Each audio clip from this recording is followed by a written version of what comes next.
Bonjour à toutes. Alors aujourd'hui, je voudrais vous parler d'une autre raison pour laquelle il faut consulter en urgence quand on est enceinte, c'est la perte de liquide.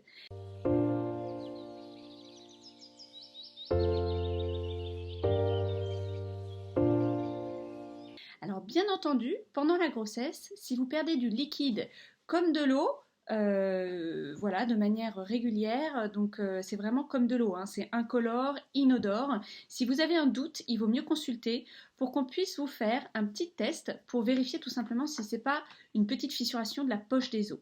Ça peut arriver pendant la grossesse, donc bien entendu ça nécessitera une prise en charge et le plus fréquent c'est que ça arrive bien entendu dans le dernier mois de grossesse.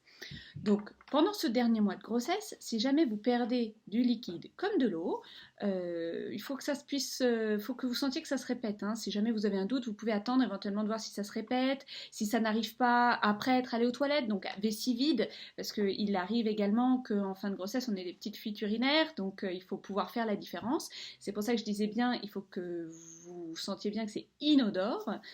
Et donc, au moindre doute, vous allez à la maternité parce qu'il faut faire un petit test tout simplement pour vérifier. C'est très rapide, c'est comme un petit coton-tige qu'on met dans le vagin. Voilà, on teste. Est-ce que c'est du liquide ou pas? On le sait tout de suite. Et donc, ça permet de vous prendre en charge si c'est le cas. Car si la poche est rompue, bien entendu, il faut pouvoir éventuellement à terme vous mettre sous antibiotiques, vous déclencher au bout d'un certain temps parce qu'il ne faut pas qu'il y ait un risque infectieux qui s'installe. Donc cette fissuration, comme je vous disais, c'est là où on se pose le plus de questions, parce que sinon, bien entendu, la rupture franche de la poche des os, c'est, voilà, comme dans les films, on a de l'eau partout, là on ne se pose pas de questions, on prend une petite douche, on rassemble ses affaires et on va à la maternité, en ayant bien noté l'heure à laquelle la poche s'est rompue, ainsi que la couleur du liquide au moment de la rupture. Voilà, j'espère que tout ça est plus clair pour vous maintenant. À très vite pour la suite des raisons pour lesquelles il faut consulter en urgence enceinte.